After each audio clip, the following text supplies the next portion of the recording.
안녕하세요. 새연의 바지다의 DJ 민영입니다. 오늘도 구독과 좋아요 버튼 꼭 눌러주시고요. 그럼 오늘의 사연 함께 시작해 볼게요.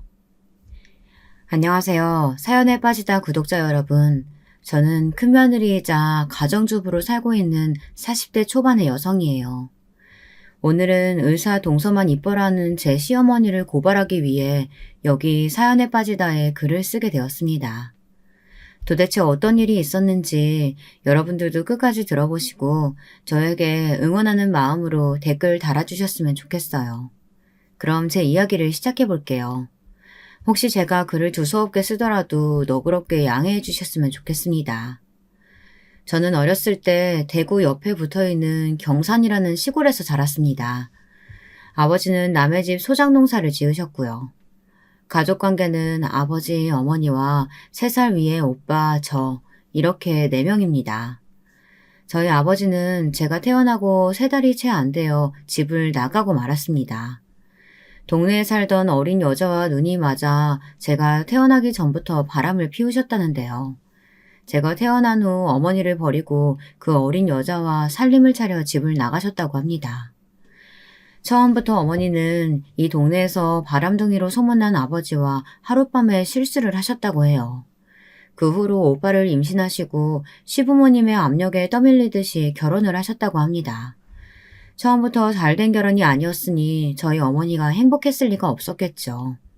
집은 아버지가 나가셨는데 친할머니는 어머니에게 아버지가 집을 나간 건 어머니 탓이라며 어머니를 심하게 구박하시기 시작했습니다. 야, 이년아, 네가 네 남편한테 잘해줬어 봐. 걔가 바람 피겠어? 그리고 집에 있으면서도 화장하고 예쁘게 하고 있어야지. 그래야 남자가 딴 년한테 눈을 돌리지를 않아요. 아이고, 저 병신 같은 년 때문에 우리 아들이 집을 나간 게야. 너 이년, 어디 도망갈 생각이랑 말고 네 남편 집에 돌아올 때까지 애들이랑 잘 키워. 에휴, 이 썩을 년. 어머니, 왜 그게 제 탓이에요? 제발 말 좀 함부로 하지 마세요. 저도 피해자라고요. 애 아빠가 결혼한 후 저한테 함부로 막말하고 때린 건 아세요? 저도 이런 생활 정말 지겨웠다고요. 우리 아들이 안 생겼다면 저도 어머니 아들하고 결혼도 안 했을 거예요. 지금에 와서야 말이지만 어머니는 아버지가 집을 나가신 게 차라리 잘 됐다고 시원해 하셨다고 합니다. 아버지는 집에 계실 때도 어머니한테 걸핏하면 술 심부름을 시키시고 동네 다방 레지들을 집으로 데려와 어머니의 가슴을 찢어놓기도 하셨다고 하거든요. 레지들은 아버지가 집으로 부른다고 또 커피 배달을 와 어머니가 차려주시는 술상을 받아가기도 했다더군요. 지금 도덕적으로 보면 저희 아버지는 참 개차반이셨던 것 같습니다. 지금도 어머니는 아버지 얘기만 나오면 손사래를 치며 그 인간에 대한 얘긴 듣기도 싫다고 하시거든요. 결국 어머니는 아버지가 집을 나가신 지 3년이 되던 해 친할머니의 구박을 견디다 못해 어린 오빠와 저를 데리고 대구로 야반도주를 하셨습니다. 그때 오빠는 6살, 저는 3살이었다고 해요. 저희 친할머니 댁은 우리가 살던 집 옆에 옆집이었습니다. 그래서 어머니는 새벽에 몰래 저희들을 데리고 간단히 짐을 싸 고향을 떠나왔습니다. 그렇게 어머니는 대구 시내에서 달새방을 얻어 저희들을 키우셨죠. 그리고 생활비를 벌기 위해 남의 집에서 파출부 일을 하셨어요. 할 수 있는 것이 집안일밖에 없었던 터라 어머니는 어쩔 수 없으셨다고 해요. 옆집 아줌마한테 사정사정해 애들을 봐달라고 부탁한 다음 어머니는 아침 8시부터 밤 8시까지 큰 부잣집에서 가정부로 일을 하셨습니다. 아유, 나도 자기가 너무 딱하니까 애들 봐주는 거긴 한데 우리 애도 있어. 그러니까 내가 공짜로 봐주긴 좀 그렇고 한 달에 10만 원은 어떻나? 내가 하루에 12달 일해서 받는 돈이 한 달에 80만 원인데 어떻게 10만 원을 줘? 응? 조금만 깎아줘. 제발 부탁이야, 영우 엄마. 옆집 아줌마는 엄마를 가재미처럼 흘겨보며 그럼 단돈 5만 원이라도 달라고 하셨습니다. 어머니는 그렇게 한 달에 5만 원을 주고 우리를 옆집 아줌마 애들과 같이 낮 동안 봐달라고 부탁했어요. 그러나 옆집 아줌마는 저희들에게 잘 대해주기는커녕 집안일도 시키고 밥도 제대로 주지 않았습니다. 게다가 걸핏하면 오빠와 저에게 소리를 지르고 말 안 듣는다고 손찌검까지 하셨어요. 그 나쁜 여자는 교묘하게 저희 엄마가 제대로 알아보지 못할 곳만 골라서 때렸습니다. 배라든지 팔뚝이란지 그런 곳을 말이죠. 우리 남매는 엄마가 가정부를 일하러 가시면 옆집 아줌마 집으로 가는 것이 너무나도 싫었어요. 눈칫밥도 얻어먹기 싫었고 말 안 듣는다고 머리 툭툭 때리고 막말하는 아줌마가 정말이지 꼴도 보기 싫었거든요. 그런데다가 그 아줌마는 자기 아들하고 우리들을 완전히 차별하면서 키웠습니다. 그 집 아들이 보고 싶다는 TV만 틀고 우리들은 그 집 아들이 TV 만화 프로그램 보는 동안 영호의 방을 청소해야 했습니다. 엄마, 나 옆집 아줌마네 안 갈래. 이제 우리 둘이 우리 집에서 지내도 되잖아. 그 아줌마 진짜 싸가지 없단 말이야. 그 집에 5만 원씩이나 줄 필요 없어. 내가 동생 데리고 엄마 올 때까지 집안일 잘하고 있을 테니까 옆집에만 보내지 말아줘. 어? 왜 그러니? 영 엄마가 너희들한테 잘해주지 않아? 니들 둘이 밥 굶고 있을까봐 그랬지. 아휴, 그래, 알았어. 그럼 네가 동생 잘 보고 있어야 한다. 오빠는 7살에 초등학교에 들어가자마자 엄마한테 이렇게 말했습니다. 어머니는 오빠의 의견을 받아들여서 우리 남매는 그 나쁜 옆집 아줌마의 학대에서 벗어날 수 있었어요. 어머니는 우리가 매일 점심, 저녁까지 먹을 밥을 많이 해놓고 일을 하러 나가셨습니다. 저는 학교 수업이 끝나면 오빠네 교실 앞에 가서 오빠 수업이 끝나기만을 기다려 같이 집으로 왔습니다. 오빠는 밥을 차리고 저는 설거지를 하고 이렇게 집안일도 나눠 하고요. 관원에서 집에 TV가 없었지만 라디오를 들으며 어린 시절을 보냈습니다. 집에 어른이 없었기 때문에 오빠는 저에게 어른 노릇을 하려고 했어요. 가정환경 때문에 오빠는 비교적 일찍 철이 들었거든요. 어릴 적에 아버지가 집을 나가신 것도 있고 집안에 남자는 오빠밖에 없으니 어머니도 은근히 오빠가 커가며 오빠한테 의지를 많이 했던 것 같습니다. 오빠는 어머니가 항상 자식들 때문에 고생하신다고 했어요. 그러면서 우리들이 어머니의 속을 썩이는 것은 말도 안 되는 일이며 모든 것을 알아서 척척 다 해야 한다고 저에게 교육을 시키곤 했습니다. 저는 그런 오빠에게 미덥지 못한 여동생이었던 것 같아요. 그래서 오빠에게 혼도 많이 나고 매일 야단도 맞았어요. 오빠는 저에게 수학이나 학교 공부를 가르쳐 주었어요. 오빠는 공부를 잘했거든요. 하지만 저는 공부에는 소질도 취미도 없었습니다. 오빠가 하는 소리는 하나도 귀에 들어오지 않았어요. 그저 인형 옷을 갈아입히며 노는 것만 좋았어요. 옛날엔 마론 인형이 있었지만 저희 집은 가난해서 그런 비싼 미미나 바비 같은 건 구경도 못했죠. 그래서 저는 달력을 두껍게 만들어 여러 개 붙인 후 거기다 인형을 그려 종이 인형을 만들어 놀았습니다. 저의 취미는 그림이었습니다. 오빠는 저에게 그래봤자 미대에는 못 간다고 다른 공부를 하든 상고를 가라고 잔소리를 했습니다. 하지만 저는 수학도 숫자도 다 싫었어요. 그저 여자아이를 그리고 옷을 그리는 것이 좋았습니다. 오빠가 고등학교를 졸업하고 서울에 있는 대학교에 합격했을 때 엄마는 눈물을 흘리시며 기뻐하셨죠. 저는 그때 중학생이었는데 반에서 중간 정도의 평범한 성적으로 무난한 학교 생활을 하고 있었습니다. 그래서 어머니는 애당초 저에겐 어떤 기대도 하지 않으셨죠. 그저 고등학교나 잘 들어가고 졸업해서 돈이나 벌라고 하셨습니다. 오빠는 4년 장학금을 타며 대학을 마쳤고 대학을 다니는 동안에도 어머니에게 손을 절대로 벌리지 않았어요.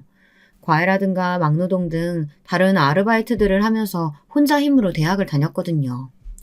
요즘도 어머니는 저희 오빠 같은 효자가 없다고 하십니다. 그렇겠죠.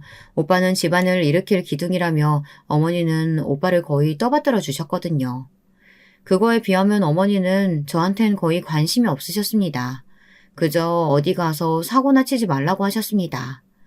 저는 그런 엄마에게 서운한다면 서운했지만 오빠와 제 차이를 모를 정도는 아니었어요. 그런 말을 들을 때마다 저는 귀를 막고 제 방으로 들어가 버렸습니다. 그리고 미친 듯이 그림만 그려댔어요. 저는 나중에 고등학교를 졸업하고 그림 그리기가 특기가 되어 패션 쪽에 일을 하게 되었습니다. 고등학교만 나왔지만 저희 회사 사장님이 제가 그린 스케치북 옷 그림들을 보시곤 패션에 대한 감각이 있다고 칭찬해 주셨거든요. 저는 생전 처음 칭찬이라는 것을 그 회사 사장님께 받아봤습니다. 그래서 그랬는지 금방 그 사장님에게 의지하게 되었어요. 그리고 사장님은 저희 회사의 말단 직원으로 고용해 주셨습니다. 제 말단 디자이너로서 기차 타고 동대문을 왔다 갔다 하면서 원단도 떼어오고 선배 디자이너님들 그림을 복사하고 본을 뜨고 완성된 옷의 시접을 자르는 등의 허드렛 일을 마다하지 않고 열심히 했습니다. 사장님은 제 일하는 모양새를 많이 눈여겨보시는 것 같았어요. 그러던 어느 날 사장님은 저에게 정식 디자이너로서 패턴을 몇 장 그려오라고 했습니다. 저는 그날 정말 그 말을 듣는데 눈물이 나도록 기뻤어요. 제 능력을 인정받은 듯한 느낌에 가슴이 뭉클해 밤을 새워가며 패턴을 그리고 또 그렸습니다. 사장님은 저의 옷 디자인을 보시곤 크게 만족하셨습니다. 그래서 저는 드디어 패션 디자이너로서 첫 발을 내디딜 수 있었습니다. 그렇게 몇 년간 그 패션 회사에서 일을 했어요. 그러다 24살이 되었을 때 저는 첫 번째 좌절을 맛봐야 했습니다. 제가 다니던 그 패션 회사가 그만 도산을 하고 말았던 거였습니다. 사장님은 무리하게 회사 규모를 확정하려고 하다가 밀려드는 어음을 막지 못해 회사를 망하게 만들었어요. 그리고는 무책임하게 도망을 가셔버렸죠. 개인 투자자들은 매일 저의 회사 앞에서 회장을 찾으며 책상을 때려부수고 행패를 부리다 갔습니다. 처음엔 사장님이 돌아와서 어떻게든 해결할 거라고 믿고 기다리던 회사 동료들과 선배들 역시 사장님 욕을 하며 회사를 떠나고 말았어요. 저는 끝까지 사장님을 믿었지만 끝내 그 사람은 돌아오지 않았습니다. 저는 하루아침에 몇 달치 월급도 떼이고 직장도 잃어버린 백수가 된 것이었습니다. 실망한 저에게 어머니가 말씀하셨어요. 예, 수진아. 이렇게 된 마당에 그냥 적당한 사람 만나서 시집이나 가는 건 어떠니? 아유, 사실 마침 우리 사모님이 차만 아가씨 없냐고 그러던데 말이야. 사모님 친구분 댁이면 부잣집 아니겠어? 엄마, 저 이제 24시예요. 결혼은 좀 더 이따가 하고 싶어요. 지금은 돈을 더 벌고 싶은데. 예, 넌 그 패션 디자인인가 뭔가 한다고 4년이나 호송사를 보냈잖니. 그러니까 이제라도 좋은 집에 시집가서 편하게 살아, 응? 엄마가 너만 시집 보내면 두 발 뻗고 잠을 잘 수 있을 것 같아. 여러분, 이런 말은 저희 엄마지만 너무 뻔뻔스러운 말 아닌가요? 도대체 부모님을 위해서 자식이 하고 싶지 않은 결혼을 해야 한다는 게 말이 된다고 생각하시나요? 하지만 저희 엄마는 고집을 꺾지 않으셨어요. 그때 오빠는 27 나이에 대기업 신입사원으로 들어가 있었거든요. 그래서 백수인 저와는 여러모로 비교되는 생활을 하고 있었죠. 장래가 촉망되는 유능한 신입사원, 그것도 서울에서 내노라 하는 기업의 본사 근무자였으니까요. 알고 봤더니 어머니는 저를 시집 보냄으로써 어머니가 벌고 있는 돈은 전부 오빠 밑으로 보내려고 하셨던 속내가 있으셨더라고요. 그 당시엔 몰랐지만 나중에 그 사실을 알고 저는 어머니가 너무나도 원망스러웠어요. 여자라고 대학도 안 보내주더니 이젠 하기 싫은 결혼까지 강요해가며 저를 마치 짐짝 치우듯이 치워버리려고 하셨다는 것을 알게 되니 집구석에 하나도 정이 들지 않았어요. 정말 친엄마가 맞나 싶은 게 어머니에 대한 좋은 생각도 나지 않았고요. 저는 그렇게 억지로 남편을 만나 결혼을 하게 되었습니다. 남편은 제가 사회에 나와 중매로 만난 첫 남자였습니다. 그쪽 역시 어머니가 하도 성화를 해대서 내키지 않았지만 선을 보러 나온 거라고 말하더군요. 당신도 어머니가 억지로 결혼하라고 많이 압박을 하시는 모양인데 저도 그렇거든요. 그렇다면 그냥 우리 둘이 결혼을 하는 건 어떤가요? 그래야 이 지긋지긋한 어머니들 잔소리에서 벗어나기도 할 거고. 그런데 그쪽은 나이도 많지 않은데 왜 어머니가 선을 보라고 하십니까? 글쎄요. 저도 우리 엄마한테 왜 저를 이렇게 못살게 거는지 물어보고 싶을 정도예요. 좋아요. 저도 이 결혼으로 지긋지긋한 엄마 잔소리를 더 이상 듣지 않게 된다면 당신이랑 결혼해도 좋다고 생각해요. 어차피 더 이상 손도 보고 싶지 않고요. 그럼 결혼해요. 남편이 저를 데리고 시댁에 가서 결혼하겠다고 인사를 드리던 날이었습니다. 저희 시어머니는 정말 얘가 좋으냐면서 저를 옆눈으로 흘겨보셨어요. 아들이 선을 본다고 했지만 정말 첫 번째로 선본 여자와 정말 결혼할 거라는 생각은 전혀 안 하셨나 보더라고요. 그래서 본의 아니게 남편은 시어머니에게 엿을 먹이게 된 거나 마찬가지고요. 제가 남편 뜻이 궁금해 나중에 물어봤거든요. 왜 처음부터 선본 저와 결혼할 생각을 품었냐고요. 그랬더니 남편은 시어머니가 너무 얄미워서 나를 선택한 것도 있다고 하더군요. 처음 봤을 때 저도 심드렁한 표정이었고 자기랑 같은 이유로 손자리에 나왔다고 하니 동질감이 느껴졌다나 뭐라나. 이런 말을 듣고 나니 남편이 더 좋아졌어요. 마음이 통하는 구석이 있는 것 같아서요. 그 후부터 남편은 저의 첫 번째 이해자가 되었습니다. 제가 시댁에서 시어머니에게 구박당하고 집에 와 남편에게 화풀이를 할 때마다 남편은 말없이 저를 안아주며 자기 어머니가 못된 것은 아주 잘 알고 있으니 나보고 참으라고 위로를 해주더군요. 그래서 아직까지 남편과는 큰 싸움 한 번 없이 잘 살고 있는 것인지도 모르겠습니다. 그런데 문제는 별난 성격을 가지신 제 시어머니였어요. 저희 친정엄마도 오빠와 저를 티나게 차별하신 나쁜 부모였지만 시어머니는 더 그러시더군요. 저희 시부모님은 아들 삼형제를 두셨는데요. 시아버지는 집에서 발언권이 거의 없는 처지셨어요. 게다가 시아버지는 키도 몸집도 보통 남자들보다 작고 심약하신 분이었거든요. 그래서 시댁에서 제일 말빨과 권력이 있는 분은 바로 저희 시어머니였습니다. 그런데 제 시어머니의 문제는 공부 잘하는 사람, 돈 많이 버는 사람만 사람 취급을 한다는 것이었어요. 제 남편은 첫째인데 공부를 잘 못했고 둘째 서방님이 아주 머리가 좋아 서울대를 나왔거든요. 그러다 보니 시어머니는 첫째인 남편보다 둘째 서방님을 더 좋아하고 편애하는 것이 아주 눈에 보일 정도였어요. 그리고 시어머니는 아주 자랑스럽게 자기 자식들을 편애한다는 것 자체도 숨김없이 다 드러내시더라고요. 참 그런 건 정말 어른스럽지 못한 부분이 아닌가 싶어요. 예를 들면 결혼 생활을 하던 중 이런 일이 있었습니다.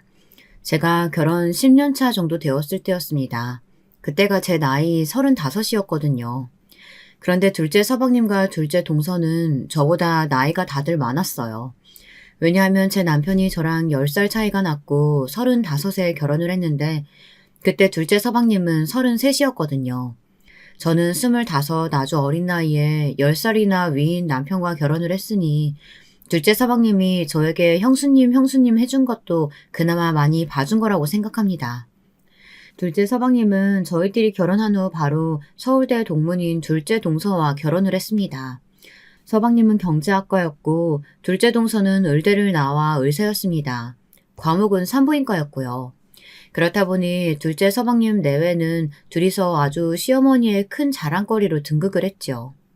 시어머니는 의사 동서를 위해 산부인과 병원을 차리는데 거금 1억을 보태주시기도 하는 등 동서의 마음에 들려고 아주 열성적이셨습니다. 아유, 네가 우리 집안 복덩이다. 큰아들이랑 결혼했으면 좋았겠지만 네가 우리 큰애 상대로는 아마 마음에 안 들었을 거야. 쟤는 지잡대 나와서 겨우 식품공장에서 공장장이나 하고 있거든. 우리 집안 자랑거리인 둘째 아들이 너랑 결혼해서 다행이야 얘. 역시 끼리끼리 논다는 말이 맞는가 보다. 둘째 서방님은 펀드 매니저로 테헤란로에서 유명한 증권사에 다녔어요. 그러니 그 사람들은 연봉이 두 부부 합쳐 2억이 넘었을 거예요. 그러다 보니 둘째 서방님은 시댁에서 무슨 행사가 있거나 시부모님께서 해외여행을 가고 싶다고 하시면 주로 어머니가 그러셨지만요. 그 비용을 다 내드리다시피 했습니다. 제 남편이 자기도 첫째 아들이니 돈을 단 얼마라도 몇십만 원이라도 보태겠다고 하면 둘째 서방님은 꼭 이런 말을 했었습니다. 옆에서 둘째 동서도 얄밉게 한마디 말을 보탰고요. 괜찮아. 형은 애들도 셋이나 있고 집안 형편 좋지 않잖아. 내가 많이 벌고 있으니까 내가 낸다는데 무슨 상관이야. 형제간에 무슨 자존심 싸움 할 일 있어? 돈도 많은 사람이 더 내는 건 당연한 거지 뭘 그래. 아니 그래도 나는 큰아들인데 뭐라도 해드리고 싶어서 그래. 자존심 내세우는 게 아니라 어머니 용돈이라도 드리고 싶어서 그러는 거야. 아유 됐어요 아주버님. 벌써 형님 얼굴 안 좋아지는 거 옆에서 안 보이세요? 아니 형님이 아주버님 한 달에 얼마 버는지 뻔히 다 아는데 50만 원이라도 가게에 빵꾸 나면 그 심정이 어떠시겠어요? 그냥 넣어두세요. 저희는 아직 아이도 없고 돈 들어갈 일이 크게 없어요. 다음에 시어머님 다른 여행 가실 때 설악산 꽃놀이라도 가실 때 보태드리면 되죠. 진짜 제가 꼬여서 그런 건진 모르겠는데요. 둘째 동서의 말은 저의 입장을 생각해주는 게 아니라 저를 먹이는 것 같다는 생각이 계속 드는 거예요. 저런 말을 그냥 낮은 목소리로 하면 모르겠는데 동서는 꼭 누가 옆에서 들으라는 듯이 크게 이야기하고는 했거든요. 당연히 그 말은 옆에서 시어머니가 다 듣고 계셨고요. 그러면 저희 시어머니는 역시 둘째는 의사니까 인성도 바른가 보다. 이렇게 말하시며 나중엔 꼭 저에게 둘째 동서에게 좀 보고 배워라 라고 잔소리를 한 바가지 하시고 나서야 그 상황이 끝나곤 했습니다. 그러니 제가 둘째 동서를 좋게 볼래야 볼 수가 없었죠. 둘째 서방님은 뭐 말할 것도 없었고요. 제 남편도 둘째 서방님에 대한 자격지심을 느끼고 있는 것이 눈에 보였습니다. 마지막으로 저희 막내 도련님은 지금 딱 40인데 서울에 있는 대학을 나와 평범한 회사에 다니고 있어요. 막내 도련님은 비혼주의를 외치고 있는 사람이에요. 그래서 막내 아들은 시어머니의 구박덩어리가 되었죠. 저희 시어머니는 아들이 사지도 멀쩡한데 결혼을 안 하겠다고 하니 기가 막히셨나 봅니다. 막내 도련님 얼굴만 보면 꿀밤을 퍽퍽 때리시며 그렇게 잔소리를 심하게 하셨습니다. 아이고, 내가 너 때문에 못 산다, 못 살아. 이 나이 되도록 뭐 때문에 결혼을 안 해. 아, 그니 친구 누구야? 정민인가 걔는 벌써 초등학교 들어간 아들이 둘이라고 하더라. 그런 말 들으면 뭐가 생각이란 게 안 들어? 너는 어디 고장난 것도 없는 애가 왜 결혼을 안 한다고 해서 이 애미 속을 썩이고 난리야. 다 필요 없고 내년엔 얼른 장가나 가라. 엄마, 저 비혼주의라고요. 비혼 뜻 몰라요? 난 결혼이 싫다고. 내 인생에 여자도 없고 결혼은 더더욱 안 할 거니까 쓸데없는 희망은 애저녁에 싹을 자르라고요. 이럴 거면 나 진짜 집 나가요. 독립을 하든지 해야지 내가 진짜. 그래, 나가. 집 나가버려. 40 다 된 놈이 어디 엄마 집에서 기생충같이 붙어 산다고 난리야. 그만치 나이 먹었으면 따로 집 얻어가지고 나가서 살아도 돼. 난 너만 없으면 아주 살만 날 것 같으니까. 아휴, 이제 그만 나가라. 이렇게 시어머니와 막내 도련님의 말싸움은 서로 상처만 주고 끝나곤 했습니다. 그 이후 정말 막내 도련님은 회사 근처에 원룸을 얻어 살게 되었어요. 혼자 밥 해먹고 집안일 해야 하는 번거로움이 있긴 하지만 무지막지한 시어머니의 잔소리와 구박을 안 듣는 것만 해도 속이 다 시원하다고 막내 도련님은 말하더라고요. 저도 그 마음에 격하게 동의하고요. 우리 시댁에서 막내 도련님과 저만 시어머니의 마음에 안 드는 인간이었으니까요.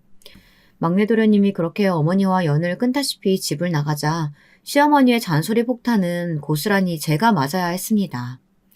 제 시어머니는 아주 작은 꽃들이라도 있으면 정말 집요할 정도로 저에게 막말을 하시는 분이었습니다. 저는 되도록 시어머니와 마주치지 않는 상황을 선택했는데요. 그러면 저희 시어머니는 저에게 전화까지 해서 본인이 하고 싶으신 말만 하고 황당하게 끊어버리는 수법을 자주 썼습니다. 저는 할 수만 있다면 시어머니와 인연을 끊어버리고 싶었지만 제가 그 시댁에서 큰 며느리라는 위치에 있으니 그럴 수도 없었어요. 제가 없으면 시어머니는 제사 준비도 안 하시고 꼭 제가 오기만 기다리고 있다 제가 오자마자 이것저것 시키시기만 하는 분이었으니까요. 그런데 더 어이가 없는 건 뭔지 여러분들 아시겠나요? 그건 제사 지내는 날에 의사인 둘째 동사가 오면 시어머니가 반색을 하며 이렇게 말씀하시는 거였어요. 아이고, 우리 둘째 아끄나? 예, 너는 전혀 일할 필요 없어. 얼마나 병원에서 힘들게 일했는데 시댁에 와가지고 일까지 하려고 그러니? 넌 그냥 차려주는 밥이나 먹고 TV나 보다 가렴. 이 CM이랑 큰 며느리가 같이 하면 돼. 그러면 둘째 동서는 얄밉게도 이렇게 말하는 것이었습니다. 어머, 아니에요, 어머님. 저도 며느리고 제가 나이는 더 많지만 형님을 형님 대우해주려면 저도 일을 해야죠. 안 그러면 나중에 집에 가서 형님이 얼마나 제 뒷담화를 하시겠어요. 안 그래요, 형님? 아니야. 내가 왜 동서 뒷담화를 해. 그건 오해야. 내가 혼자 할 수 있으니까 동서는 어머님이랑 소파에 앉아서 TV나 봐. 어머님 말 맞다나 내가 큰 며느리니까 내가 해야지. 그 당시 저는 착한 며느리 컴플렉스 같은 것에 걸려 있었는지도 모르겠습니다. 그저 자리가 사람을 만든다고 제가 큰 며느리고 동서에게 제 성질대로 말했다간 당장 시어머니가 경을 치실 게 뻔하니까요. 안 그래도 제가 뭔가 실수하기만을 바라고 계시는 시어머니인데요. 그 실수를 두고두고 씹을거리로 만드시는 시어머니에게 저는 더 이상 시달리고 싶지 않았어요.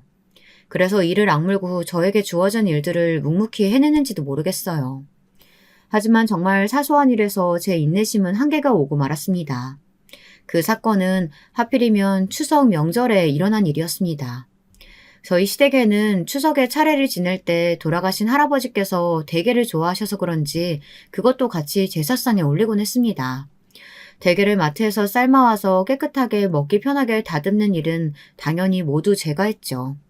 동서는 한번 시어머니께서 자기 편을 들어준 다음부터는 당연하다는 듯이 시댁 제사 때 늦게 와 가만히 앉아만 있었거든요. 그날도 제 남편과 함께 이마트에 가서 대게를 사왔습니다. 남편은 제삿날만 되면 저한테 미안했어요. 하지만 저는 남편에게 괜찮다고 말했습니다. 어차피 남편이랑 헤어지지 않을 바엔 명절이랑 1년에 2번 있는 남편의 할아버지 할머님 제사에만 참으면 되었으니까 말이죠. 못된 사람은 시어머니지 남편은 아니었거든요. 남편은 한없이 저에게 너그럽고 잘해주는 사랑하는 남편이었으니까요. 마트에서 장을 본 후 시댁으로 돌아오자 마침 동서가 와 있더라고요. 동서는 저를 보자마자 얼굴이 활짝 피면서 말했습니다. 어머 형님 그거 대게죠? 저 그거 너무 좋아하는데. 얼른 먹고 싶다. 형님 제사상에 올릴 것만 남기고 그냥 저 다 주시면 안 돼요? 제가 대게는 한 마리도 넘게 혼자 먹을 수 있거든요. 오늘 일찍 오고 싶더라니 오길 잘했네. 야 그래. 그 대게 제사상에 올릴 거 한 접시만 남기고 다 얘 줘라. 얘가 오늘 제왕절개 수술을 8건이나 했다지 뭐니. 그러느라고 저녁도 못 먹은 모양이야. 이 시애미가 그 정도는 해줘야지. 얼른 손질해가지고 쟁반에 받쳐서 갖고 와. 그런데 그날은 저도 제사 준비하느라 점심도 못 먹은 상태였습니다. 저는 아침부터 시댁에 불려와서 종처럼 일만 했는데 동서라는 년은 시어머니랑 수다 떨며 하하호호 웃다 지금 오는 저한테 대게를 손질해달라고 아무렇지 않게 명령하는 것을 들으니 정말 배알이 꼴리더라고요. 저는 삶은 대게를 큰 쟁반에 늘어놓고 껍질을 까고 있다가 그 달큰한 냄새에 홀리듯이 커다란 집게 다리 하나를 들고 먹고 있었습니다. 그런데 허겁지겁 대게를 먹던 저의 뒤통수가 번쩍 불이 나듯 아픔이 느껴지는 것이었어요. 저는 화가 나서 뒤를 돌아보았습니다. 도대체 누구야? 누구기는? 너 도대체 뭐하는 년이냐? 네 동서 먹으라고 손질하라고 한 대게를 네가 먹어 치우면 어쩌자는 거야? 너 미친 거냐? 정말 한번 맞아보고 싶어? 시어머니가 눈앞에서 허리에 손을 얹고 씩씩거리고 계시는 게 아니겠어요. 그러다가 제가 뒤를 돌아보자 시어머니는 제 뺨을 짝소리가 나도록 때리고 말았습니다. 저는 빨갛게 화끈거리는 뺨을 부여잡고 너무 억울해서 눈물이 줄줄 흘렀습니다. 그리고 저는 악에 받쳐 시어머니에게 소리를 질렀습니다. 어머니, 왜 때려요? 제가 그까짓 대게 다리 하나쯤 먹었다고 어머니가 저한테 그럴 권리가 어디 있어요? 저는 이 집안 큰며느리인데 제가 대게 하나도 못 먹어요? 도대체 어머니 머릿속에 뭐가 들어 계신 거예요? 뭐야? 보자 하니까 인연이 정신이 나갔구나. 어디 시어머니가 말씀하시는데 꼬박꼬박 말대꾸하고 지랄이야. 네 아랫동서 보는 앞에서 홀딱 벗겨가지고 문 밖에 내쫓아버리기 전에 그 입 다물지 못하니? 입은 다물고 얌전히 대게 손질이나 해. 또 한 번 훔쳐먹었다가는 뼈도 못 추릴 줄 알아. 시어머니가 집안이 떠나가라 소리를 지르니 놀라서 남편과 시동생이 달려왔습니다. 동서도 무슨 좋은 구경이 난 것처럼 한쪽 입꼬리를 올려물고 비웃듯이 어머니 앞에서 저를 비꼬았습니다. 어머 형님, 그러니까 도둑년처럼 왜 몰래 먹어요? 형님이 그러니까 우리 어머님이 형님을 미워하시는 거라고요. 천박한 건 어디서든 티가 난다니까.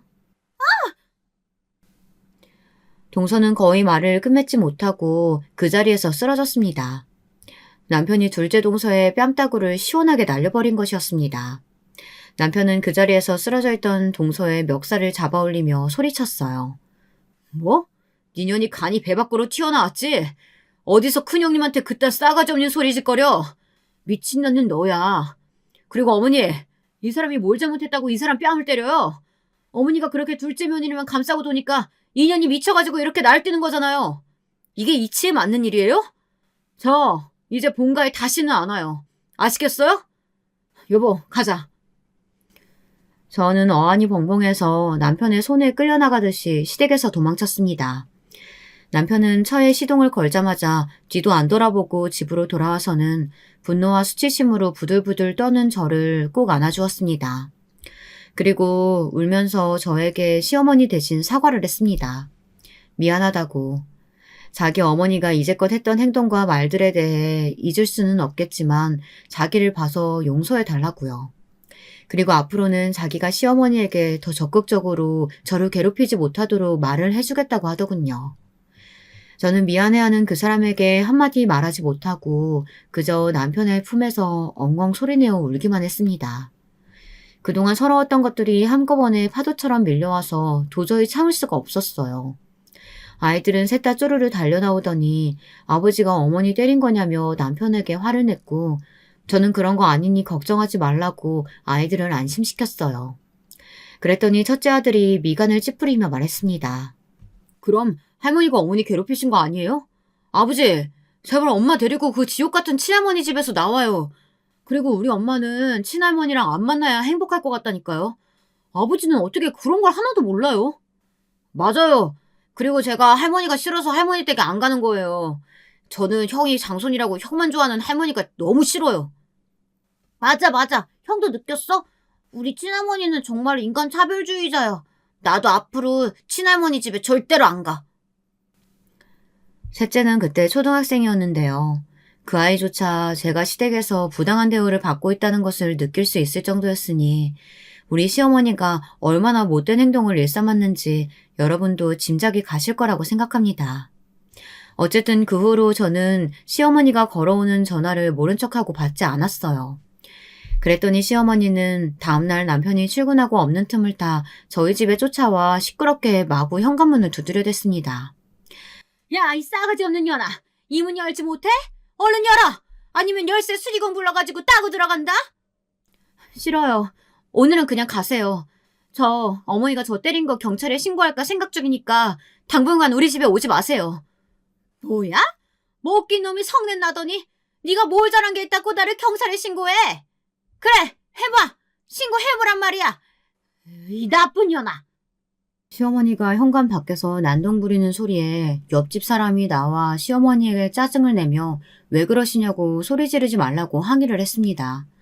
저는 하는 수 없이 동네에 더 창피해지기 전에 시어머니에게 문을 열어주었어요. 시어머니는 저희 집에 들어오자마자 제 머리채를 잡아채셨어요. 저는 눈물이 찔끔 나오면서 어이가 없어서 시어머니에게 끌려가지 않기 위해 안간힘을 다 썼습니다. 그러나 제 시어머니는 덩치도 좀 큰 편이시고 아기 힘이 아주 좋으셨거든요. 제 머리는 동그랗게 원형 탈모처럼 머리카락이 빠지고 말았습니다. 저는 너무나 이 상황이 황당하고 어이가 없어 시어머니를 뚫어져라 노려보며 말했습니다. 어머님, 무슨 속셈이세요? 이게 무슨 짓이냐고요? 저한테 사과만 받으려고 집에 오신 거면 번지수 잘못 찾아오셨으니까 그냥 가세요. 저 이번에는 그냥 절대 안 넘어가요. 여차하면 어머니 집안이랑 인연 끊을 생각도 갖고 있어요. 그러니까 어머니 아들 이혼남 만들기 싫으시면 그냥 돌아가시라고요. 그래? 이혼해. 이혼해봐 어디. 내가 가만히 놔둘 것 같아? 네 부모님한테 네 년이 한 재 다 까발릴 거야. 아니지. 네 애비 어디 가서 살았는지 죽었는지도 모르지? 너 어릴 때 네 애비가 딴 년이랑 눈 맞아서 도망 나갔다고 했잖아. 그러니 자식이라고 어디 제대로 됐겠어. 넌 가정교육 못 받아서 그 지랄 맞은 성격 못 버리는 거야. 여러분, 도대체 이게 시어머니가 큰며느리에게 할 소리인가요?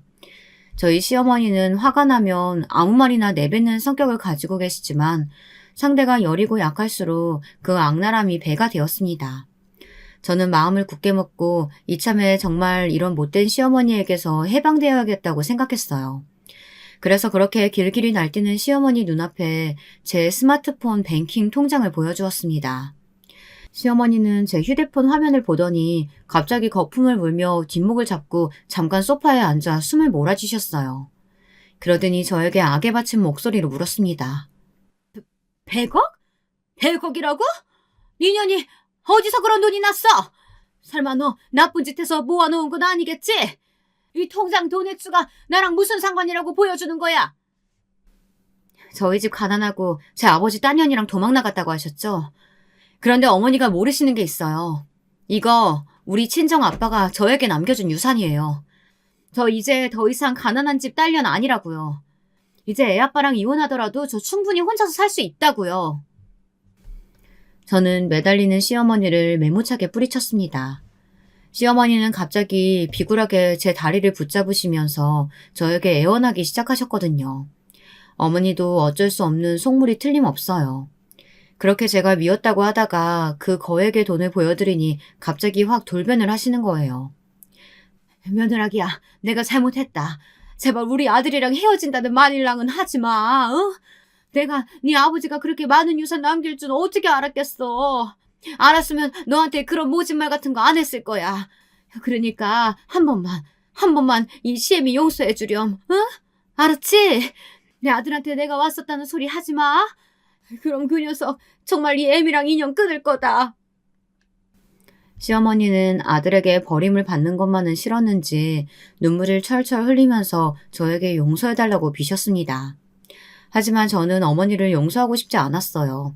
그냥 앞으로 평생 시어머니란 사람의 면상도 꼴보기가 싫었거든요. 그래서 저는 남편에게 전화해 아무것도 묻지 말고 집으로 당장 오라고 불렀습니다. 그랬더니 어머니는 어깨를 부들부들 떨면서 무서워하기 시작하였습니다. 며느라, 미안해. 미안하다니까? 우리 아들을 집으로 부르면 어떡하니? 제발 나 집에 갈 테니까 너희들끼리 얘기하든 이혼을 하든 뭘 하든지 해라. 안 돼요. 어머니도 계셔야죠. 제 남편이 누구를 선택하는지 똑똑히 근원으로 보셔야죠. 그래야 어머니도 현실을 똑바로 직시할 수 있을 테니까요. 애비가 올 때까지 어머니도 집에 못 가실 테니까 그래 아세요. 남편은 무슨 일이 났는 줄 알고 헐레벌떡 집으로 달려왔어요. 저는 그 사람의 앞에서 큰 소리로 나를 선택할 건지 시어머니를 선택할 건지 물어보았습니다. 그랬더니 남편은 두말할 것도 없이 나라고 하면서 제 편을 들어주었어요. 참 고마운 사람이죠. 그 사람은 그때까지 제가 100억의 유산 상속을 받았다는 것조차 모르고 있었으니까요. 시어머니는 안도감에 가슴을 쓸어내렸습니다. 저는 그런 시어머니의 면전에 대고 이렇게 말했습니다. 어머니, 잘 들으세요. 저 이제부터 제 마음 풀릴 때까지 시댁 출입 절대 안 할 거예요. 어디 이제 어머니 혼자서 그 많은 명절 음식이랑 제사 음식 해보세요. 그 의사라는 동서녀는 절대 손끝 하나도 꼼짝하지 않을 테니까요. 그녀는 싹수가 글렀어요. 그리고 저요. 남편이 저를 선택했으니까 이혼은 하지 않을 거예요. 하지만 저 몰래 남편이 어머니랑 연락을 했다던가 시댁 일에 관여하고 어머니께 용돈 드리는 일이 생기면 이 사람 저 버릴 수도 있어요. 그렇게 아세요. 다 들었으면 이제 이 집에서 나가세요. 그래요, 어머니. 오늘 제 아내가 너무 흥분해 있네요. 얼른 집에 가서 기다리세요. 이 사람이 화가 좀 풀리면 그때 전화하고 찾아뵐게요. 시어머니는 저에게도 남편에게도 아무 말도 하지 못한 채 펑펑 울면서 집으로 가셨습니다. 남편은 저를 앉혀놓고 좀 전에 무슨 일이 일어났는지 자초지종을 이야기해보라고 부드럽게 말했어요. 저는 남편의 목소리에 안심이 되었는지 얼른 이야기를 꺼내놓지 못하고 그저 꺼이꺼이 울고만 있었습니다. 그러다가 좀 진정이 되자 저는 남편에게 놀라운 이야기를 하기 시작했습니다. 그 이야기는 추석 전달 여름에 일어난 일이었어요. 갑자기 저희 친정엄마가 저에게 전화를 걸어왔어요. 아버지를 찾았다고 말이에요. 그런데 고생고생해서 찾아낸 아버지는 싸늘한 주검이 되어 계셨어요. 외력으로 돌아가신 건 절대 아니고 암으로 돌아가셨다고 하더라고요. 췌장암이랬나? 아마 그랬을 거예요. 아버지의 장례식장에서 만난 아버지의 후처는 이 동네에서 같이 도망나간 어린 여자가 아니었습니다. 아버지는 그 여자와 헤어진 후 또 새 장가를 드신 것이었어요. 그 여자는 60대 초반이나 되었을까요? 곱게 늙어서는 팔과 손가락에 다이아 반지며 팔찌를 주렁주렁 달고 있었습니다. 남편이 죽은 미망인이라고 하기엔 지나치게 화려한 차림이었죠. 그 여자는 저와 어머니를 보고서는 입을 삐죽거리며 여기는 왜 왔느냐고 물었습니다. 저는 어머니를 대신해서 그 여자에게 싸울 것처럼 무섭게 말했어요. 당신이 우리 아버지 뺏어가서 같이 살았으면 최소한 100년회로 하기라도 해야지. 왜 벌써 돌아가시게 만들어? 우리 아버지 이제 70 조금 넘은 나이야. 그런데 이렇게 죽게 만들고 뭐? 잘난 척하지 마. 우리 그이 딸인가 보지? 행색을 보아하니 어렵게 살고 있나 봐. 우리 남편이 평생 너랑 아들 이야기만 했어. 나한테는 자식도 없고 우리 남편이 너한테 정도는 유산을 남겨뒀으니까 이거 가지고 가서 변호사나 만나봐. 그리고 부조금 따윈 필요 없으니까 다시는 찾아오지 말았으면 좋겠어. 아버지의 후처는 이렇게 말하면서 저에게 던지듯이 아버지 고문 변호사의 명함을 내밀었습니다. 저는 아무 말 없이 의아함에 그 명함을 받아 울고 있던 어머니를 부축해 장례식장을 나왔어요. 사실 저는 아버지의 장례식장에 부조를 하고 싶지도 않았어요. 그저 우리를 버린 못된 그 인간이 어떻게 죽었는지 그게 궁금해서 간 것일 뿐이었습니다. 그러나 아버지는 집을 나가 성공을 했는지 돈 꽤나 있어 보이는 조문객들이 끊이질 않았습니다. 그걸 보면서 저는 더욱 억울한 마음이 들었어요. 집을 나가서 정신을 차릴 거면 집에서 우리 가족들을 잘 보살펴 주었다면 얼마나 좋았을까요? 어쨌든 저는 장례식이 끝난 며칠 후 그 후처가 가르쳐준 변호사 사무실을 혼자 찾아갔어요. 아버지는 고문 변호사까지 따로 줄 정도로 돈을 많이 벌었나 봐요. 그 사람은 제가 이름을 댔더니 흰 봉투 서류를 몇 개 내놓고 나서 말을 이었습니다. 회장님이 따님과 아드님 이야기를 많이 했습니다. 회장님은 돌아가시기 전까지 자식들의 얼굴 보기를 희망하셨지만 지금 사모님이 절대 찾지 못하게 하셨죠. 저도 사모님의 압력에 어쩔 수 없이 자녀분들 찾기를 포기해야만 했습니다. 죄송합니다. 그러나 변호사의 말 따윈 제 귀에 들어오지 않았어요. 저는 아버지가 제게 남겼다는 서류를 읽어보았습니다. 거기에는 아주 충격적인 내용들이 적혀 있었어요. 아버지는 몇백억의 재산을 가진 부자였고 아버지의 현 배우자가 그 돈의 반을 가져가도 따로 저에게 100억의 유산을 상속한다는 내용이었죠. 저희 오빠도 따로 100억이 든 통장을 받았고요. 그 통장을 받아들고 집으로 돌아간 날 저는 친정엄마와 오빠와 함께 눈물을 흘리며 기뻐했습니다. 돌아가신 분이야 안 된 일이지만 우리 가족들은 이제껏 당해왔던 돈 없는 서러움에서 이제는 벗어날 수 있게 되었다는 기쁨과 안도감에 벅찬 감정을 억누를 수 없었어요. 저는 그날 오빠와 친정엄마와 함께 술을 엄청 마셨습니다. 아버지의 유언장에는 이런 내용이 적혀 있었습니다. 사랑하는 내 아들 딸아, 내가 너희들을 버리고 나가 정말 미안하구나. 내 이 돈으로 너희를 버린 보상이 될지는 모르겠다. 하지만 이제 이 못난 애비를 용서해줬으면 좋겠다. 사실 이 애비는 살 날이 얼마 남지 않았어. 나는 고향을 떠나와서 그 여자와 오래 살지 못했다. 그리고 자포자기하는 심정으로 원양어선을 탔단다. 그러다 그 어선에서 금덩이가 든 괴짝 상자를 낳게 되었지. 그 금덩이가 든 상자를 차지하려고 선원들은 서로 죽고 죽였단다. 아버지는 선실에 몸을 숨기고 끝까지 살아남았어. 그리고 괴짝을 들고 한국으로 돌아왔지. 아버지는 이 괴짝에 든 금덩이를 종잣돈 삼아 사업을 벌였고 부동산을 사들였어. 그래서 돈 버는 일이 쉬웠다. 나는 곧 죽는다. 하지만 사죄하는 마음으로 이 재산을 내 전 아내와 자식 둘에게 남긴다. 물론 이 재산의 반은 내 후처가 갖고 가겠지. 그러나 내 욕심 많고 못된 후처가 이 재산을 몽땅 차지하지 않도록 나는 안전장치를 마련해 두었다. 저는 아버지가 남긴 그 유언장과 유산이 든 통장을 가지고 애들이 기다리는 집으로 돌아왔어요. 저는 이 벼락 같은 행운을 남편에게 이야기해야 할지 며칠간 머리가 아프도록 고민했습니다. 그러다 시어머니가 찾아왔고 이사달이 나고 말았던 거죠. 저는 남편이 시어머니가 아니라 저를 선택한 것을 보고 나서 남편에 대한 믿음이 더 굳건해졌습니다. 그래서 아버지의 유산에 대한 모든 스토리를 남편에게 이야기해 주었어요. 남편은 눈물을 흘리며 기뻐했어요. 저희 가족들은 서울로 한강이 보이는 아파트로 이사를 했습니다. 결국 저는 지긋지긋한 시댁의 동서년과 시어머니를 보지 않고 살고 있습니다.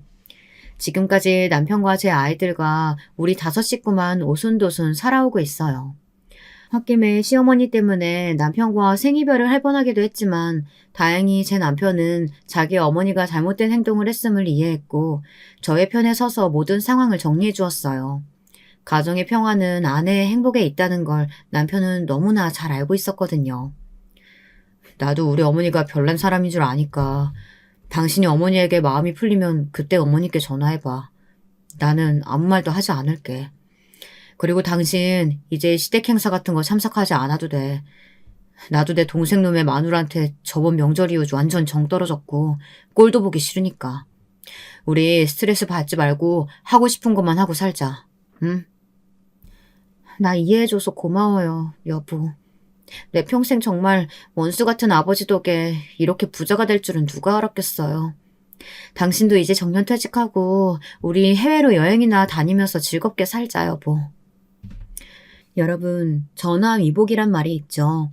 인생에서 계속 나쁜 일만 일어나지 않고 반대로 계속 좋은 일만 있을 수도 없죠. 어릴 적부터 고생고생하며 아버지 없는 서름에 몸부림치고 살아온 세월이지만 이제는 아닙니다. 저의 인생에도 마침내 따스한 볕이 들어왔고 이제부터는 제가 하고 싶은 일만 하고 살 겁니다. 즐겁고 행복하게만 살아도 짧은 인생에 왜 아등바등 머리 아프게 살려고 했는지, 못된 시어머니를 떨치지 못했었던 저의 어리석음에 지금은 피식 웃음만 나오네요. 여러분, 제 이야기는 여기서 마치겠습니다. 제 이야기 어떠셨나요? 허망한 이야기라고 웃으실 수도 있겠고, 그래도 저를 응원해 주실 분들도 계시기도 하겠죠. 어느 쪽이든 저는 상관없습니다. 어차피 인생은 한 가지 방향이 아니라고 생각하니까요. 저의 두서없는 긴 글을 읽어주셔서 감사합니다. 쌀쌀한 날씨에 감기 조심하시고 여러분들의 가정에도 행복이 깃드시길 바랍니다. 여러분, 두 번째 사연 시작하기 전에 좋아요와 구독 꼭 눌러주실 거죠? 그럼 두 번째 사연 바로 시작합니다. 이번 사연은 속이 시원해지기도 하면서 또 한편으로는 속이 답답한 듯 아려오는 이야기가 될 것 같아요. 애증이 느껴지는 이번 이야기도 저와 함께 해보시겠어요? 여러분 안녕하세요. 저는 평소에 사연에 빠지다를 꼬박꼬박 시청해왔던 50대의 중년 애독자입니다.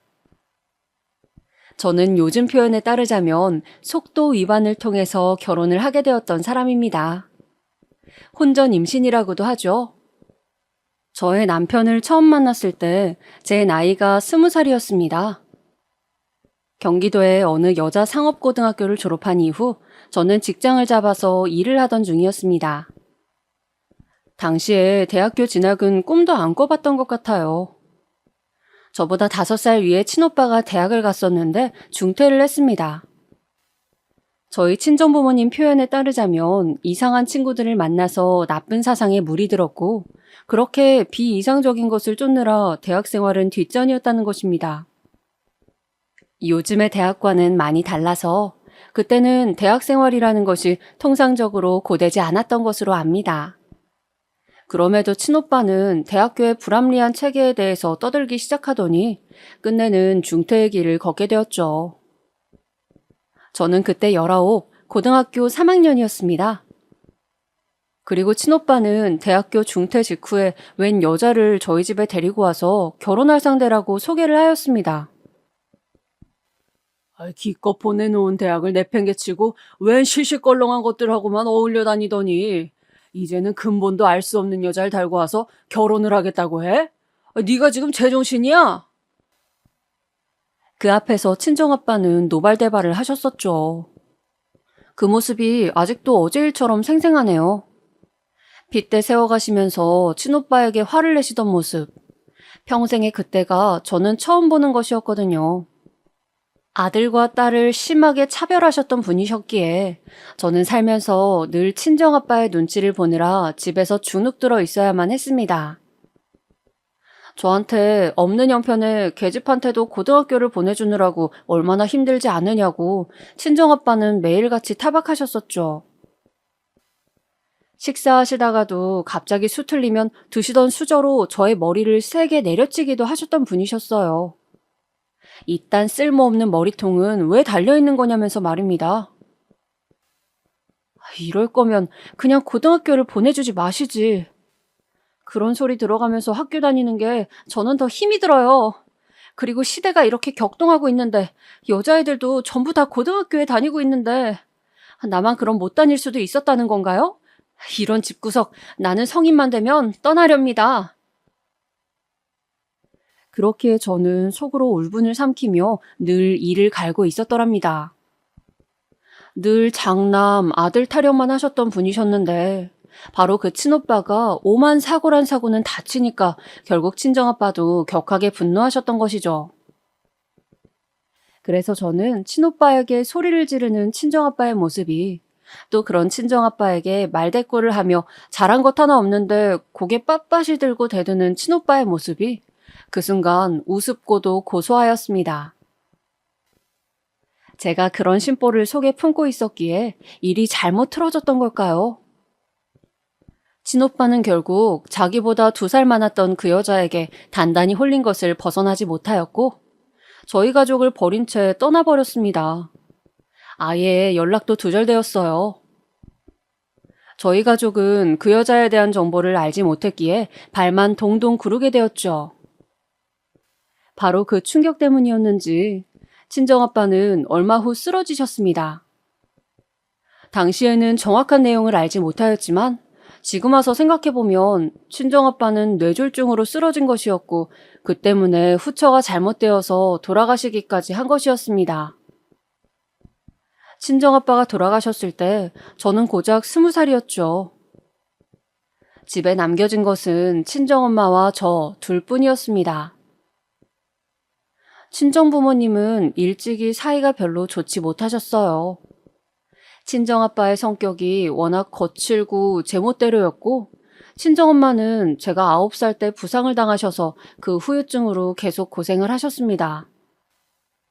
고관절을 잘못 다치셨었는데 그 당시에 적절한 치료를 받지 못한 게 커다랗게 불어난 눈덩이처럼 후유증을 불러왔던 것이에요. 그래서 걸음걸이가 영 이상하였고 통증 때문에 늘 인상을 쓰시느라 얼굴의 표정은 구겨진 상태였습니다. 제가 중학교 때쯤부터는 얼굴에 그늘, 우울함이 자리하기 시작하였고요. 그러셨던 친정엄마는 친정아빠가 돌아가신 직후부터 심한 감정의 기복을 겪기 시작하셨습니다. 저만 보면 자꾸 저를 앞에 앉혀놓고 지난 인생의 모든 이야기를 하려고 드셨어요. 외갓집이 기구한 사연을 지닌 집안이라서 친정엄마의 인생에는 상당한 굴곡이 있었거든요. 저는 이미 익히 들어서 다 알고 있는 이야기였음에도 반복해서 들어드리려니까 미칠 노릇이었어요. 바로 제가 이러한 상태일 때 만났던 사람이 남편이었던 것입니다. 여름이 저물어가던 시기였어요. 사람을 지치고 괴롭게 만들었던 기나긴 폭염이 꺾이고 가을에 선선한 바람이 불어오던 시기에 꼭 그만큼의 존재로 제 일상에 들어온 남자였습니다. 이 사람이 가자는 대로 이끌려가면 나의 인생은 다른 모양으로 펼쳐지지 않을까? 음울한 과거의 순간들을 모두 저버릴 수 있을 것만 같아. 저는 그런 생각에 사로잡히고 말았습니다. 남편은 저보다 6살 위로 당시에 26이었죠. 저에게 먼저 다가온 남편을 저는 뿌리치지 못했고 그렇게 연애를 시작하게 되었습니다. 그리고 그 해의 연말에 저는 임신 사실을 알게 되었죠. 12월의 끝자락이었습니다. 임신 사실을 눈치채자마자 당혹스럽고 눈앞이 깜깜해지더라고요. 너무 갑작스러웠으니까요. 관련 지식도 전무했고 사회 경험, 노련함 이런 것 하나 아무것도 갖추지 못했던 저였습니다. 기댈 곳이라곤 친정엄마뿐이었죠. 저기 엄마 있잖아요. 혹시 내가 일찍 결혼이라도 한다 그러면 엄마는 괜찮을 것 같아요? 내가 결혼해버린다고 치면 엄마는 혼자 있게 되잖아요. 제가 이렇게 조심스레 친정엄마의 심기를 거스르게 될까봐 눈치를 보면서 물었을 때였는데요. 친정엄마가 제 예상과는 달리 오묘한 표정을 지어 보이고는 마는 것이었습니다. 네 나이가 몇인데 벌써 그런 얘기를 해? 그런데 한다면 하는 거지. 나도 언제까지 계속 혼자 있지는 않을 테니. 그렇게 중얼거리시는 반응에서 필시 친정엄마에게 만나는 상대가 있을 것이란 직감을 하였습니다. 그렇지 않고서야 예사로 저런 발언을 하실 분이 절대 결단코 아니었거든요. 친정엄마를 예의주시한 결과 동네의 슈퍼 아저씨와 아주 긴밀한 사이라는 것을 알 수 있었습니다. 그 아저씨는 아내가 바람나서 가출한 이후에 줄곧 혼자셨거든요. 너무 짧게 만난 사람인데다가 아직 아이를 낳고 결혼을 할 정도의 마음인지도 확신이 없어서 고민이었는데 엄마가 저렇게 지내게 되셨단 것을 아니까 뭐라고 할까? 나도 그냥 내 길을 무심히 걸어버려야겠다는 생각이 드네. 그런 충동에 사로잡힌 저는 남편과 같이 새해를 맞이하면서 임신 사실을 고백하였습니다. 그리고 남편은 그 사실을 알자마자 저에게 결혼하자고 말을 하였어요. 제가 100% 확신을 하지 못한 상태인 것을 눈치채고는 아주 적극적으로 저에게 설득을 하길 시작했습니다. 그렇다고 네가 뱃속의 생명을 저버릴 수 있는 그런 냉정한 사람은 아니잖아. 그렇지? 나랑 결혼해서 낳는 것 말고 네가 가진 선택지가 있을 것 같아? 아니야. 그러니까 현실적으로 판단해. 우리가 낳아서 잘 키우면 돼. 너랑 내가 함께라면 우리는 분명 해낼 수 있을 거야. 나 믿고 따라와 주라. 저의 손을 꼭 붙잡고 구구절절 떠드는 남편을 향해 제가 고개를 끄덕였던 순간에 모든 것이 결정 나버렸습니다. 저는 그 다음에 바로 시부모님을 찾아뵙고 그때 처음 인사를 드리면서 결혼 허락을 받았습니다. 남편의 집안은 부유함과는 거리가 멀었습니다. 하지만 쪼들리면서 사느라 힘겹게 입을 뻐끔거리며 숨을 쉬어야 했던 친정의 집안과 비교를 하자면 훨씬 나은 편에 속하였습니다. 작게 살림 차려서 같이 살기 시작할 때부터 저는 남편의 진면목을 알 수 있었답니다. 짧은 연애 기간과 짧은 안목으로는 남편의 진짜 성격이나 성정 같은 것을 제가 파악할 수 없었던 거예요. 꽃다운 나이 21살이었고 저는 예기치 못한 임신과 결혼을 겪으며 점점 불러오는 배 때문에 너무너무 힘들고도 우울하였습니다. 바깥 풍경만 봐도 나는 이렇게 있는데 다른 사람들은 모두 자유롭고 즐겁게 사는구나 이 생각이 들어서 미칠 것 같았어요. 배가 불러오면서 원래 다니고 있던 직장도 그만둬야 했고요. 입덧과 사투를 벌여가며 저는 집안에서 남편만 오매불만 기다렸습니다. 저는 남편이 자기 사회생활보다는 그래도 임신한 어린 나이의 아내를 더 위할 줄로만 여겼어요. 당연히 그렇게 생각했건만 아니더라고요. 오빠, 또 술 마시고 들어온 거야?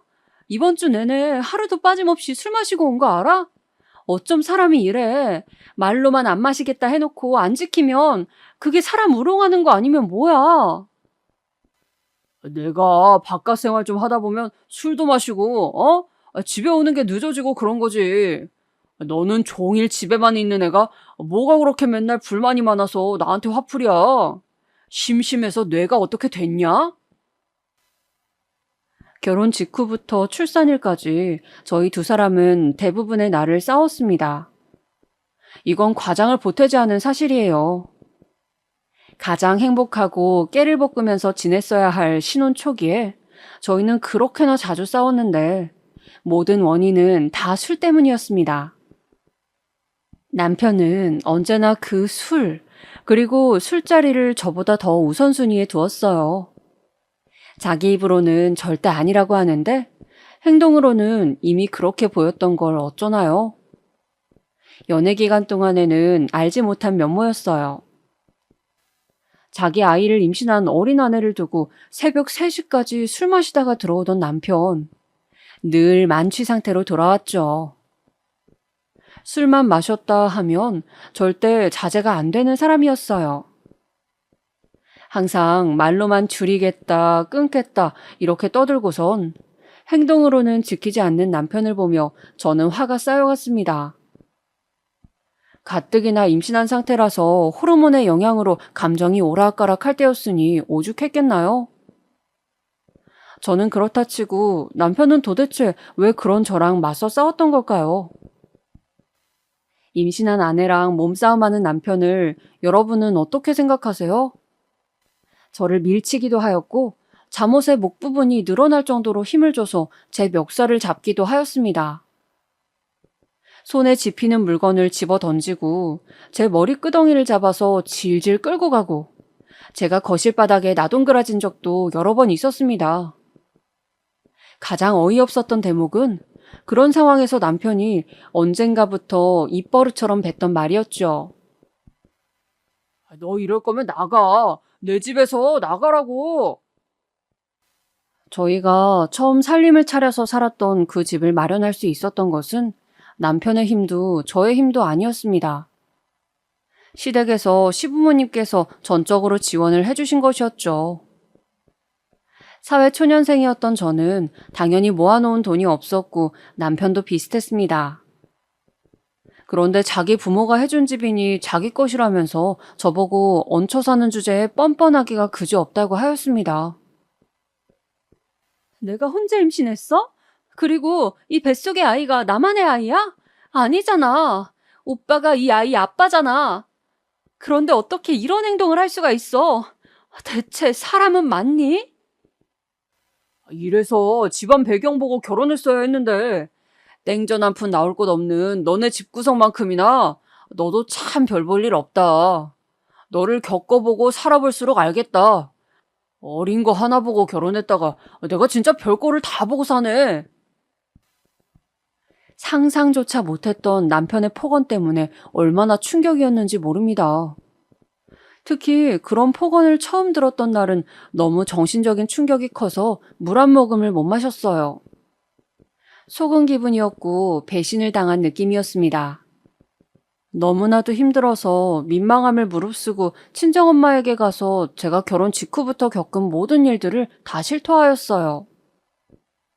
듣고 나서는 처음에는 크게 놀라시며 분노하셨지만 가만히 생각을 하시는 얼굴이 되더니 몇 시간 후에 저보고 이러시더라고요. 그래도 이혼할 건 아니지? 그렇다고 해서 갈라서는 건 아니잖아. 남자는 이놈이나 저놈이나 거기서 거기야. 지금은 너무 갑작스럽게 임신 문제로 결혼한 것 때문에 두 사람 다 혼란스러워서 그래. 아이만 태어나 봐라. 이런 문제들은 자연스레 사라질 거니까. 그냥 우선은 꾹 참고 살아봐. 다시 말씀드리지만 저 그때 21살이었어요. 워낙 아는 것도 많지 않았고 아주 좁은 세상을 보며 살아왔던 사람이었습니다. 박학다식하지도 않았고 견문이 넓지도 않았기에 친정엄마의 반응에 굉장히 서러운 한편으론 그런가? 남들 다 이러고 사는데 나만 유난을 떤 것이구나. 내가 남들보다 좀 더 이르게 결혼을 해서 더 견디기가 힘든가 보다. 이 모든 과정도 결국 지나가겠지. 이렇듯 순진한 생각이 들고 말았던 것입니다. 모처럼 친정집에 가보았던 저는 다시 신혼집으로 돌아갔죠. 남편하고는 임신 막달까지 신경전을 벌이면서 싸워댔습니다. 어느 날은 술을 또 진탕 마시고 와서 곧바로 자려고 하길래 양말이랑 겉옷을 제가 벗겨주는데 그 순간에 보니까 웬 여자 화장품이 묻어있는 게 보이더라고요. 코를 박고 냄새를 킁킁 세게 맡아보니까 여자 향수 같은 내음이 맡아졌고요. 저 그때 진짜 서럽고 화가 나서 남편의 등짝을 세게 후려쳤습니다. 그랬더니 남편이 아이씨 짜증나게 이런 말을 중얼거리면서 누워있는 그대로 발길질을 막 날린 겁니다. 제가 그 발길에 그만 배를 맞아버렸어요. 갑작스런 충격에 저는 얼어붙어 있는데 남편은 인상을 팍 쓰면서 계속 그대로 잠을 청하고 있고 제가 그때 하혈을 조금 했습니다. 점점 배가 너무 아파와서 눈물을 줄줄 흘리며 남편을 손으로 막 때렸어요. 미쳤니? 네가 아빠야? 네가 이 생명을 책임질 수 있는 아빠 맞냐고? 뱃속 애기 잘못되면 내가 너 가만 안 둬. 제가 악에 받쳐서 그렇게 외쳤을 때 실눈을 뜨던 남편이 던진 말이 가관이었습니다. 네가 나를 가만 안 두면 뭐 어쩔 건데? 배가 아프면 병원에 지금 가보든가. 유난이야 하여간. 잘못했다면서 빌어야 마땅할 상황이었는데 남편은 너무나도 태연자약했습니다. 제가 그 당시에 친한 지인들이 있었거나 조언을 구할 사람들이 있었다면 다른 선택을 내렸을 텐데 고립된 외딴섬이었던 저는 아무것도 할 수가 없었습니다. 남편은 저희 집안을 얕잡아보고 저에게 함부로 굴고 있었지만 당시에 저는 그런 판단도 제대로 하지 못했던 것이죠. 그때 제가 또 어리석은 생각을 하고 맙니다. 그래, 설마 우리 아기가 태어나고 나면 달라지겠지. 그래도 아빠가 되고 나면 건실하게 생활하는 모습으로 바뀌겠지. 내가 연애 시절에 봤던 그런 다정한 사람으로 다시 돌아올 거야. 설마 하니 자기 아이가 태어나도 지금처럼 똑같이 행동하지는 못하리라는 짐작이 들었습니다. 반신반의하는 마음으로 저는 그렇게 출산을 하였고 아들을 품에 안았습니다. 저희 아들이 태어난 이후에 그래도 100일이 되기까지는 술 문제를 안 일으켰어요. 하지만 그 시기가 지날 때쯤부터 스멀스멀 다시 술에 빠져 살기 시작하더군요. 드디어 철이 좀 든 줄 알았는데 사람은 변하지 않는 법이었구나. 내가 정말 바보 천치였구나. 그제서야 저는 깨닫게 된 것이었습니다. 자정 전까지는 무슨 일이 있더라도 귀가하겠다는 시간 약속은 물론이고 술을 만취 상태까지 마시지 않겠다는 내용 또한 남편은 지키지 않았어요. 어느 날은 저희 아들이 고열을 앓았습니다. 육아지식이 전무했던 저는 그 밤에 혼자 발을 구르면서 전전긍긍하였죠. 친정집에 전화하니까 슈퍼 아저씨가 받았습니다. 친정 엄마랑 둘이서 맥주 한잔 하고 있는 중이라면서 말이죠. 급한 거 아니라면 저보고 끊으라고 그러더니 그쪽에서 먼저 일방적으로 끊었습니다. 그 다음으로는 시댁에 전화를 했어요. 애가 열이 난다고 했더니 시어머니께서 조언을 주셔서 일단은 그대로 따랐습니다. 차도가 없으면 다시 전화 달라고 하셨어요. 그 후로 저 혼자 아들을 보고 있는데 술에 취한 남편이 귀가하였습니다. 술 냄새를 풀풀 풍겨대면서 간신히 잠든 아들을 안아보려고 하길래 제가 못하게 막았어요. 우리 애기 한참 열 끓다가 이제 간신히 진정됐어.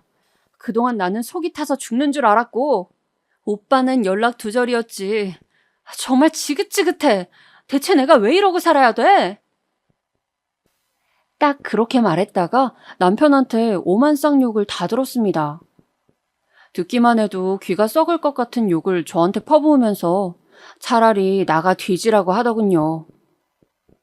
남편은 식탁 의자를 한 개 부수고 나서야 성에 찼는지 자러 들어갔습니다. 술에 인격을 지배당한 남편, 시부모님도 다 알고 계셨습니다. 20살 때부터 줄곧 절해왔다고 시부모님께선 담담히 저에게 말씀하셨죠. 설마 그런 하자가 있는 아들이라서 땡전 한 푼 없이 몸만 시집온 나를 받아주신 것이었을까? 그런 시부모님의 고백 앞에서 저는 공포스러운 가정을 하고 있었습니다. 시부모님조차 남편에게 함부로 화를 못 내시더라고요. 잔소리를 하셔봤자 그냥 타이르는 수준이었죠. 이런 사람인 줄 모르고 결혼해서 살림 차린 제 처지가 비참했어요. 싱그러운 22살의 나이에 저는 초췌하고 신경이 곤두서 있는 애기 엄마가 되어 있었습니다. 그 사실만으로도 미칠 것 같았는데 남편이란 작자는 갈수록 답이 안 보였죠.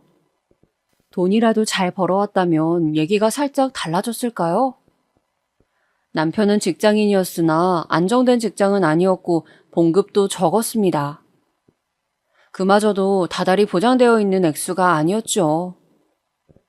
속이 갑갑해서 그 나이에 저는 화병이 걸렸고 이런 제 마음도 모르고 어린아들이 울면서 보챌 때마다 안 좋은 생각이 자꾸 들었습니다. 그냥 아기랑 함께 이 세상을 떠나버리는 게 가장 현명한 선택이 아닐까 하는 충동과 몇 번이고 싸워야만 했어요. 어찌되었든 이제는 한계다, 이렇게는 계속 못 산다라는 생각으로 너무나도 절박해 있을 때였습니다. 어떤 방식으로든 저희 가정에게 결론이 지어졌습니다.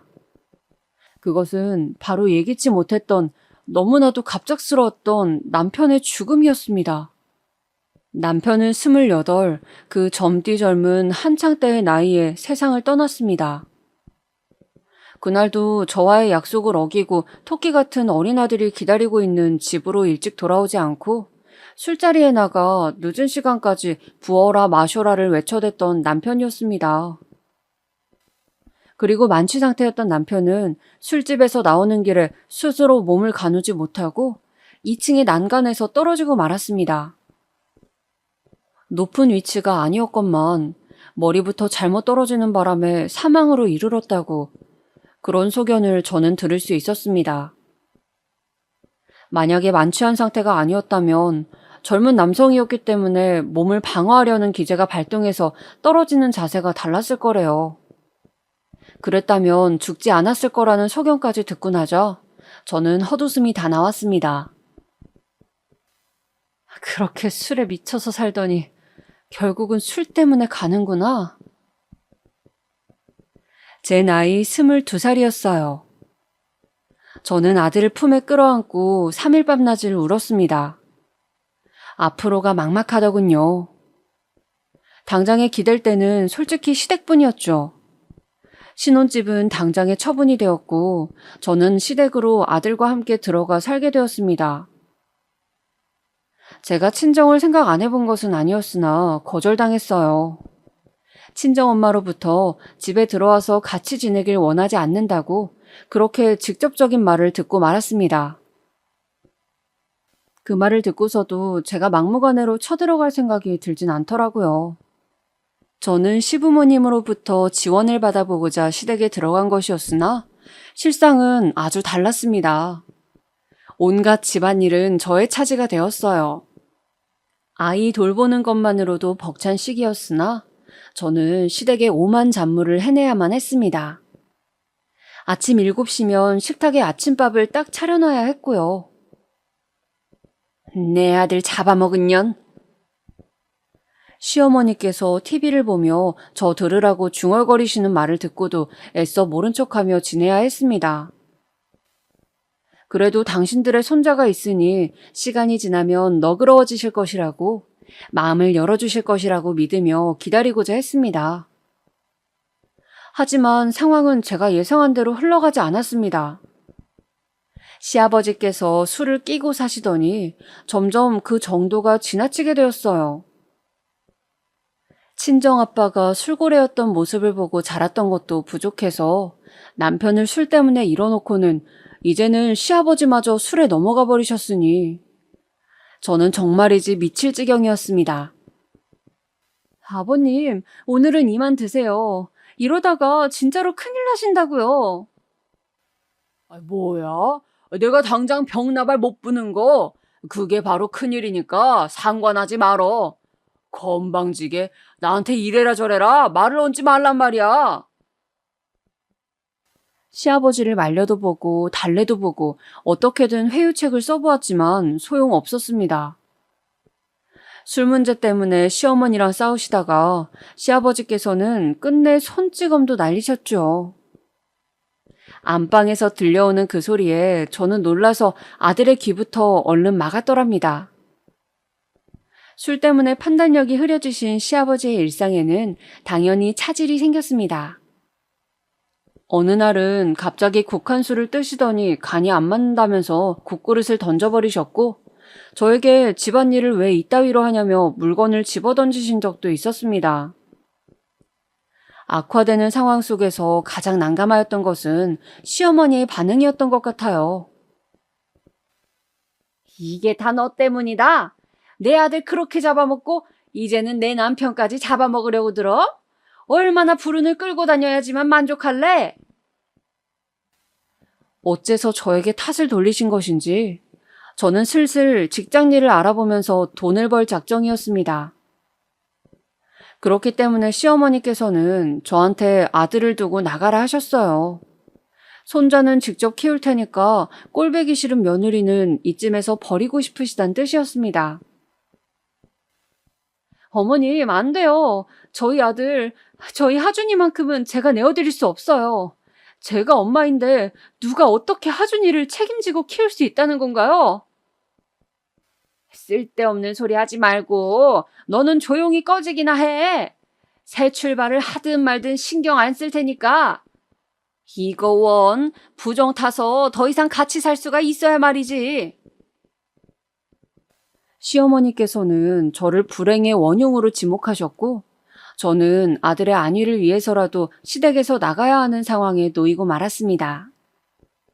결국 저는 제 의지와 상관없이 시댁에서 쫓겨났어요.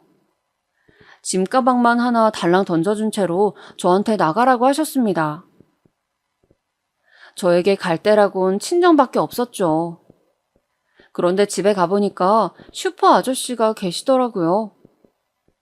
저를 보자 머쓱해 하시면서 댁과 저희 친정집을 오가면서 지내고 계시단 말씀을 하였습니다. 친정엄마는 저를 보자마자 나가서 따로 살라고 말씀을 하셨죠. 엄마는 손자 얼굴 안 보고 싶어요? 내가 왜 혼자 쫓겨났는지 어떻게 된 상황인지 하나도 안 궁금한 거예요? 어떻게 그러실 수가 있어요? 네 인생 네가 알아서 살아야지. 다 커놓고 나서도 나한테 징징거리면 나는 어떡하니? 누가 너 보고 불쑥 임신해서 그런 결혼하라고 등을 떠밀었니? 그렇게 살라고 너한테 협박이라도 했어? 아니잖아. 오롯이 네 선택이고 네가 만든 결과물이잖아. 엄마는 말이지. 네 아빠 같은 등신하고 결혼한 게 나의 책임이었기 때문에 그걸 인정하고 참으면서 살았단다. 네 아빠가 죽기 전까지 이 엄마는 찍소리도 안 하고 살았어. 그건 너도 잘 알지? 그게 다 내 선택에 대한 책임이었던 거야. 너도 알아서 네 인생 책임지고 살려무나. 친정엄마는 냉정한 말을 쏟아내셨고 저는 약간의 돈을 지원받은 채 친정집에서 내쳐졌습니다. 그 돈으로 우선은 당장에 지낼 방부터 구했어요. 그리고는 바로 일을 시작했습니다.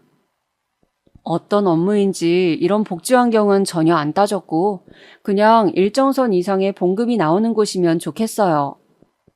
아무런 생각 없이 일부터 그냥 했습니다. 반드시 돈을 모아서 지금의 생활에서 벗어나겠다는 일념 하나로 말이에요. 그렇게 첫 월급을 받고 난 이후 저는 시댁에 찾아갔습니다. 제 아들을 보기 위해서요. 하지만 문전박대를 당했습니다. 현관문 바로 앞에서 시아버지께서 담배를 피우시는 모습을 봤을 때부터 기분이 좋지 않았죠. 어린 손자가 뻔히 같이 사는데 담배를 피우시다뇨. 있어선 안 될 일이라 생각하면서 다가갔는데 술 냄새가 말도 못하게 진동하는 것입니다. 아버님, 제발 술이며 담배 좀 줄여주세요. 그게 전부 다 아이한테는 해악이라고요. 울컥해서 말씀드렸던 것인데 시아버지께서는 당장 제 머리채를 쥐시더군요. 잡힌 머리가 아파서 소리를 지르는데도 시아버지께서는 아랑곳하지 않고 저의 머리채를 잡으며 끌고 가셨습니다. 그리곤 시댁에서 조금 떨어진 곳에 저를 내팽개치셨죠. 귀찮게 찾아오지 말라는 말씀을 남기시곤 돌아서셨습니다. 그 짧은 문장을 뱉으시는데도 취해서 혀가 꼬이고 딸꾹질을 하시더군요. 참담하였습니다. 저런 집에 제 아들이 있다니. 일하는 곳에서 알게 된 어떤 언니에게 제 상황을 넌지시 알렸더니 깜짝 놀라면서 제 아들의 안전을 걱정하였습니다. 얘, 그거 알코올 중독 아니니? 알코올 중독? 술에 중독되었다는 뜻이에요? 너 설마 알코올 중독이 뭔지 몰랐던 거야? 들어보니까 알코올 중독이구만. 그건 치료도 힘들다더라. 폭언에 폭력까지 쓰는 상황이면 기대하지 않는 게 좋아. 심해지면 더 심해졌지. 너는 그냥 네 아이나 빨리 구출해오는 게 답이야. 그 집에서는 그대로 있다간 자칫하다가 잘못될 수도 있고. 운이 좋아서 자라나봤자 엉망으로 클걸? 뻔하지, 안 그래? 그 언니에게 조언을 듣자마자 저는 조급해져서 당장 제 아들을 데려오고 싶은 마음뿐이었어요. 이 세상에 제가 탄생시킨 저의 분신이었으니 저는 제 아들의 존재만으로도 위안을 얻고 있었던 것일지도 모르겠습니다. 늘 마음 기댈 때가 필요했던 저였으니까요. 그렇게 저는 제 아들을 데려오기 위해 전전긍긍하며 시댁을 맴돌았고 기회를 엿보다가 드디어 실행에 옮길 수 있었습니다. 시아버지께서 취하신 채로 시어머니와 싸우셨는데요. 그 바람에 시어머니께서 잘못 넘어지셔서 한쪽 팔에 기부스를 하셨어요. 저는 두 분 중에서 아무도 제 아들을 돌볼 수 있는 상황이 아님을 강력하게 주장할 수 있었습니다. 가까스로 제 아들을 시댁에서 데리고 나왔고 제가 사는 단칸방에서 키우기 시작했어요. 시어머니께서는 몇 달 후에 당신의 손자를 되찾으시겠다면서 저에게 길길이 날뛰셨지만 그런 시어머니의 시선을 돌리는 엄청난 사건이 벌어졌답니다. 바로 결혼하셨던 아주버님께서 몰래 한국을 떠나신 것이었어요. 저에겐 형님 되셨던 아주버님의 아내분 집안에서 시댁 같은 곳을 절대 용납할 수 없다고 했었나 봐요.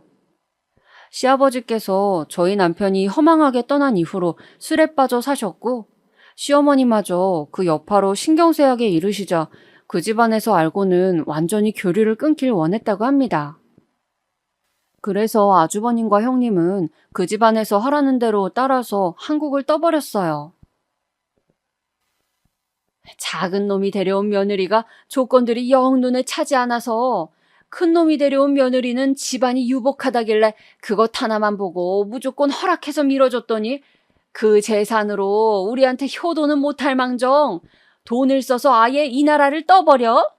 이런 해괴망측한 일을 다 보았나? 시어머니께서는 가슴을 치시며 원통해 하셨습니다.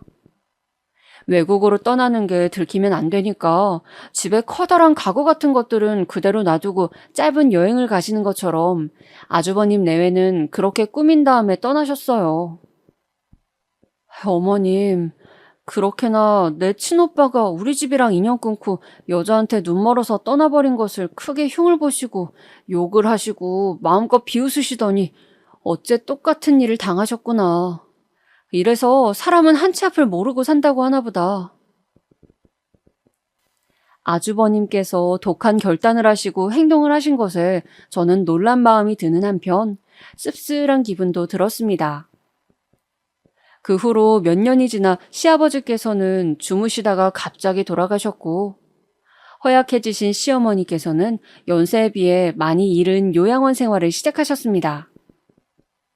제가 알기로는 시어머니께서 정말 그렇게 하시고자 원한 것은 아니었는데 시댁 쪽 친척들이 강하게 밀어붙여서 시어머니를 요양원에 넣은 것 같았어요. 그렇게 되었을 때 저희 아들은 한창 중학교 사춘기를 지나고 있었습니다. 결혼 직후에 남편이랑 살면서 진짜 몸에 사리가 나온다는 것이 뭔지 체감하였을 정도로 지독하게 시달리며 고통을 받아왔으나 아들이 중학교 3학년일 때 제가 겪었던 괴로움도 그에 비할 바가 되었습니다. 정말 미치게 힘들었어요. 방황의 시작은 아들이 중학교 2학년 2학기 때였던 것 같아요. 학원을 빠지고 친구들이랑 노래방에 다녔더라고요. 너는 엄마가 얼마나 힘들게 돈을 버는지 알면서도 그럴 수 있어? 엄마가 너 이러라고 학원 보내는 줄 알아? 뿐만 아니라 학교 화장실에서 친구들이랑 담배를 피우다가 선생님께 적발되었다는 연락을 받고 머리가 띵했습니다. 속상한 마음에 아들 앞에서 울고불고 빌었습니다. 제발 엇나가지 말아달라고요. 혼자 아들을 키우면서 수많은 고비를 넘어올 수 있었던 건 오로지 내 아들이 잘 됐으면 하는 소망 하나 덕분이었습니다. 그런데 제 아들이 엇나간다면 모든 것이 수포로 돌아가는 것이었어요. 그렇게 되면 저는 제 인생을 완전히 부정당한 마치 헛살았다고 선고받는 셈이나 다름없었습니다. 그래서 저는 아들에게 이 불쌍한 엄마를 봐서라도 제발 정신 차리고 학업에 매진해 줄 것을 간청하였습니다. 아들은 제 모습을 보고 마음을 바로잡은 것인지 중학교 2학년을 마무리하고 3학년을 시작하는 동안에는 아무런 사고도 치지 않았습니다. 하지만 안심하려고 할 때 가장 큰 한 방이 저를 무너뜨렸죠. 저희 아들이 옆 학교 여학생과 사귀다가 쳐선 안 될 사고를 치고야 만 것이었습니다. 저희 아들 중학교 3학년 1학기 때 저는 그 여학생의 부모 앞에서 무릎을 꿇어야만 했습니다. 그 부모는 당연히 자기 딸이 뱃속에 아이를 낳는 것에 동의할 수 없다고 했고요. 저에게 돈을 요구하였습니다. 저는 그들이 말하는 대로 다 들어주었어요. 제 아들이 그저 무사하게 중학교를 계속 다니다가 졸업해서 고등학교만 갈 수 있다면 그때로서는 소원이 따로 없었습니다. 조용히 덮어지길 원했던 저의 간절한 바람은 들어졌지만 그 후로 아들은 또 엇나가기 시작했습니다. 일부러 저에게 반항한 것이었는데 이유란 너무나도 어이가 없었습니다. 이게 다 엄마 때문이야. 엄마만 아니었어도 나는 걔랑 둘이서 한 생명을 책임질 수 있었어. 그런데 엄마 때문에 다 망쳤고 걔는 학교까지 전학 가버렸다고. 다시 바로잡을 기회 따위는 이제 없잖아. 다 끝났으니까. 엄마는 평생 이 죄책감에 살아야 돼. 책임을 어떻게 질 수 있었다는 것일까요? 저는 남편을 만났던 나이 20살 성인이었고 당시 직장을 다니고 있었음에도 한 생명을 책임지는 게 미치도록 벅찼습니다. 그런데 어떻게 고작 중학교 3학년짜리가 생명에 대한 책임을 논한다는 것입니까? 그리고 제가 그걸 막았기 때문에 저는 죄책감 속에서 살아야 한다고 아들이 말했습니다. 엄마는 네가 잘 되길 바랄 뿐인데 이게 그렇게나 어려운 일이었구나. 내가 잘 되게 해줄 능력이나 있어? 없잖아. 대단한 백이라도 있는 것처럼 굴지 마. 엄마가 이럴 때마다 나는 진짜 구역질 날 것 같으니까. 사춘기를 지나고 있는 나이에 아들이 하는 말이니 반쯤은 걸러들어야 한다고 저의 이성이 외치고 있었으나 저의 감성은 제멋대로 상처를 받고 말았습니다. 끔찍한 비수가 되어서 제 가슴을 찢어발겼죠. 그럼에도 저는 제 아들의 엄마였습니다. 그 사실 하나만으로도 저는 모든 것을 인내해야만 했죠. 저는 아들에게 제발 인문계 고등학교만 들어가 달라고 빌었습니다. 아들은 친구들을 따라 수준 낮은 공업고등학교에 진학하길 희망하였지만 제가 결사반대하면서 설득했어요. 인문계 고등학교에 진학하면 원하는 운동화도 사주고 용돈도 올려주겠다는 조건까지 여러 개 걸어가면서 아들을 달랬습니다. 그 결과 아들은 어느 인문계 고등학교에 턱걸이 성적으로 입학을 하였습니다. 저는 저의 전철을 밟지 않고 제 아들만은 부디 더 많은 것을 배우고 또 누리고 살길 바랐습니다. 그것이 저라는 존재가 지닌 사명이라고 여겼어요. 그래서 눈 밑에 항상 짙은 다크서클을 달고 살며 만성 피로에서 벗어나질 못해도 몸이 부서져라 돈을 벌었으며 아들을 뒷바라지하였습니다. 아들은 고등학교 2학년 때부터 조금은 늦었지만 학업에 관심을 가지기 시작했어요. 주변 친구들이 모두 미래를 그리며 공부하는 모습을 보고 충격을 받았다고 하더라고요. 사달라는 문제집, 가고 싶다는 학원 다 들어주었습니다.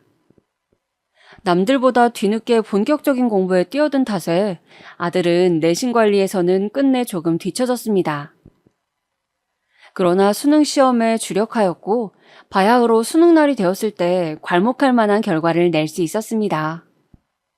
사실 그 성적은 아들이 받아본 성적 중에서 가장 뛰어난 결과표였어요.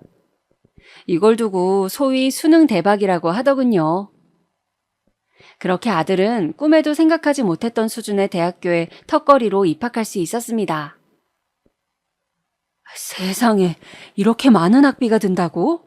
지금 숫자가 이게 몇 자리야?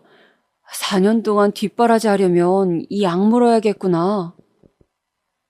저는 4년제 사립대학교에 들어가는 어마어마한 비용을 보고 기절할 뻔하였습니다.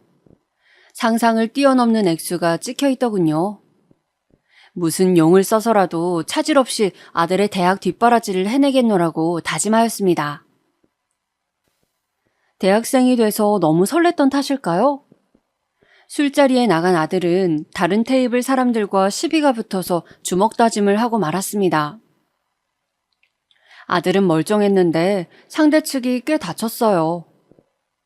그 새벽에 경찰서에 가서 저는 상대 측에게 무릎을 꿇으며 선처를 호소했습니다. 제 아들을 고소하겠다는데 어떤 엄마가 그래라고 할 수 있겠어요. 무조건 손이 발이 되도록 빌었습니다. 어마어마한 돈을 상대 측에게 물어주고 제 아들은 아무런 혐의 없이 그 사건에서 벗어날 수 있었어요. 그 외에도 사귀던 여자친구를 때렸던 일, 대학 교수님 차를 돌멩이로 긁었다가 잡힌 일, 중학교 동창에게 돈을 빌리고 1년 이상 갚지 않아서 문제가 되었던 일 등등 자잘한 것까지 다 적자면 너무 길어서 주체가 안 될 정도로 아들은 다사다난하게 지냈습니다. 저는 허리가 휘는 수준이 아니었죠. 이게 다 편모 가정에서 자라난 아들이 그 모친이 제대로 교육시키지 못해서 그리 되었다는 생각이 들어서 저는 미안한 감정이 들었습니다. 저러다가 도대체 취업해서 회사는 멀쩡히 잘 다닐는지, 결혼은 멀쩡히 해서 살는지, 제발 그러는 것만 볼 수 있다면 여한이 없겠다. 아들만 보면 안쓰럽고 속이 답답하였죠. 대학을 졸업 후 취업하게 된 아들은 그곳에서 새롭게 인생관이 바뀐 모양이었습니다. 자기보다 크게 잘날 것 없어 보이는 부선의 어떤 남자 선배가 연예인처럼 예쁜 여자랑 사귀고 있는 것을 보고 충격을 받았다고 하더군요. 또한 마치 겁나는 게 없는 것처럼 늘 아나무인으로 구는 여자 선배가 있는데 부잣집 남자랑 결혼에 성공해서 이런 회사 정도는 미련 따위 없이 그냥 편하게 다닌다는 것을 알고는 눈이 뒤집혔대요. 이제 보니까 괜찮은 배우자만 내가 만난다면 계층의 사다리를 뛰어넘을 수 있는 거 아닌가? 이대로라면 그저 그렇게 살 게 뻔한데 제대로 한번 잘난 여자 낚아봐서 인생 펴보자. 누구 하나만 걸려라. 그렇게 마음먹은 아들은 괜찮은 여자를 소개시켜 줄 수 있는 위치의 사람들에게 철저한 아부를 시작했습니다. 그리고 소개를 받고 나면 그 상대들에게 계략적으로 순하고 착하고 헌신적인 성격인 척 연기를 하였습니다. 걸려든 상대들 중에서 아들이 가장 마음에 들어한 상대는 대형 병원에서 인턴으로 근무하고 있던 의사였습니다. 도시락까지 싸다 바치면서 그 의사에게 구애를 해댔고 결국 1년 만에 결혼에 꼴이 날 수 있었어요. 솔직히 남자 소개는 많이 들어왔는데 하준 씨를 선택한 건 그 순수한 마음 때문이었어요. 늘 도시락을 손수 싸다 주는 정성에도 감동했고요. 돈 많은 남자, 잘난 남자도 좋지만 하준 씨처럼 오로지 저만을 바라보는 지고지순한 남자가 더 좋다는 걸 알게 됐죠. 제게 그렇게 말하는 의사 며느리 앞에서 저는 차마 그 도시락들 내가 만든 거였다고 밝힐 수 없었습니다. 제가 오래 살았던 집이 재개발 철거 예정 지역이었기 때문에 아들의 결혼에 맞춰서 저는 최장 1년을 보고 아들 부부와 우선은 같이 살기로 하였습니다. 인턴이라서 병원 일을 한창 배우고 있는 며느리가 워낙 바쁘기 때문에 차라리 제가 같이 살아준다면 집안 살림에 도움을 받을 수 있다는 두 사람의 계산이었죠. 저는 순순히 집을 처분하고 아들 부부와 살았습니다. 내 아들이 결혼을 하다니, 내가 의사 며느리를 뒀다니 이게 정말 꿈이 아니구나. 이제야 실감이 나. 저는 아들 부부의 집에서 살림을 하며 소소한 행복을 느꼈습니다. 그런데 제가 한 집에서 살면서 관찰을 해보니 아들이 며느리에게 너무 설설 기더군요. 대화를 하다가도 며느리가 안색이 나빠지면 바로 말을 중단하고 그 눈치를 살피기 바쁜 모습에 저는 황당하기도 했고 안쓰럽기도 했습니다. 너무 차이가 나도록 잘난 아내를 만나서 아들이 길을 못 펴고 사는구나 싶어서요. 차라리 비슷한 수준의 여자를 만날 것이지 속상하기도 했습니다. 아들이 왜 그렇게 큰 욕심을 부려서 이런 결혼을 감행했는지 이해도 안 갔고요. 그러던 어느 날이었어요. 웬일로 모처럼 며느리가 오후에 집으로 돌아왔습니다. 밤에 다시 병원으로 들어갈 거라고 하더군요. 아들의 퇴근까지는 많이 남아있으니 그럼 둘이서 이른 저녁을 먹자고 했어요. 제가 밥을 차리는 동안 며느리는 소파에 앉아서 휴대폰만 했습니다.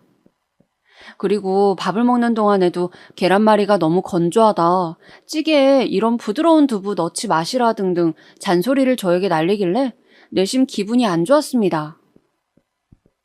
다 먹고 설거지 정도는 네가 할 수 있지? 그래서 제가 처음으로 며느리에게 뭔가를 지시해봤습니다. 며느리의 표정이 안 좋았는데 그러면서 그냥 고개를 끄덕이더라고요. 며느리가 설거지를 다 마쳐가는 동안에 아들이 귀가하였습니다. 저는 거실 구석에서 물걸레질을 하고 있었고요. 아들은 오자마자 며느리가 설거지를 했다는 사실에 깜짝 놀라더군요. 엄마가 하게 두지 왜 자기가 설거지를 했어? 아들이 그렇게 외치니까 며느리가 입술만 삐죽거리더라고요. 그러고 난 다음이었습니다. 며느리가 다시 병원에 들어가 볼 시간이 되었을 때 아들에게 뭐라고 속닥거리더니 집을 나섰습니다. 그게 바로 제 얘기였나 봐요. 며느리가 나가고 나가자마자 아들이 화가 난 얼굴로 저에게 왔습니다. 엄마, 내 와이프가 엄마처럼 천한 신분인 줄 알아? 왜 주제를 모르고 나대? 천한 신분? 지금은 얼굴만 봐도 짜증나. 당장 나가! 나가라니? 어딜 말이니? 밖으로 나가라고. 여긴 엄마 집도 아니잖아. 우리 부부 집에 얹혀 사는 짐짝이지. 그러니까 당장 나가. 밖에 나가서 뭘 잘못했는지 처절하게 깨닫고 반성해. 그 전까진 절대 못 들여보내줘. 이미 해가 저문 밤중이었는데 저보고 나가랬습니다. 딱히 갈 데가 있는 것도 없는 저의 처지를 너무나도 잘 알면서 말입니다. 눈물이 핑 돌더군요. 더 초라해지기 싫어서 겉옷이랑 지갑을 챙겨서 집 밖으로 나갔습니다. 그날 찜질방에서 밤을 꼴딱 새는 동안 수건으로 눈물을 얼마나 문질러 닦았는지 몰라요. 지난 모든 세월을 찬찬히 돌아보면서 저는 비로소 그때서야 제가 저의 지난 발자취를 단 한 번도 되짚으며 살지 않았다는 사실을 깨달았습니다. 남편이 그렇게 죽은 이후로는 오로지 아들을 건사하는 것, 그 목표 하나만 보고 숨을 헐떡이며 살아왔어요. 그 외의 것은 알지도 못했습니다. 공수래, 공수거. 빈손으로 태어나 빈손으로 가는 것이 인생. 이 허무한 이치를 내가 내 아들에게 알려줘야겠구나. 이 어리석은 엄마가 주는 참된 가르침이야. 멍하게 결심을 마친 저는 아들의 과오를 낱낱이 그리고 소상하게 적어내려갔습니다. 구체적이고도 확실한 그 내용은 부촌 동네에 위치한 사돈댁으로 전달이 되었습니다. 분에 넘치는 사돈댁이었으니 빠른 인연의 정리가 필요했죠. 그쪽에서도 저와 의견이 같았나 봅니다. 아주 빠른 이혼을 추진하였으니 말이에요. 저는 제 집을 처분하면서 수중에 들어온 돈을 고스란히 쥐고 있었습니다. 저에게는 새로운 보금자리와 새로운 출발이 기다리고 있었어요. 하지만 아들에게는 차례대로 잃는 과정만이 남아 있었습니다. 이혼당해서 맨몸으로 쫓겨난 후 아들은 갈 곳도 없었죠. 연락두절이 된 자기 엄마를 찾지도 못한 채 어영부영 회사를 다니다가 그곳에서도 결국 나왔습니다. 의사를 소개시켜준 인맥이 그 회사에 있었거든요. 더러운 과거의 행실을 숨기고 순수한 척 연기를 해서 결혼까지 해냈다는 소문이 그 회사에 파다하게 퍼졌고 아들은 버틸 수가 없었던 거예요. 제 손으로 아둥바둥 키워낸 제 아들을 다시 제 손으로 저는 끌어내리고 말았습니다. 그 후로는 정말 무념무상으로 지내고 있네요.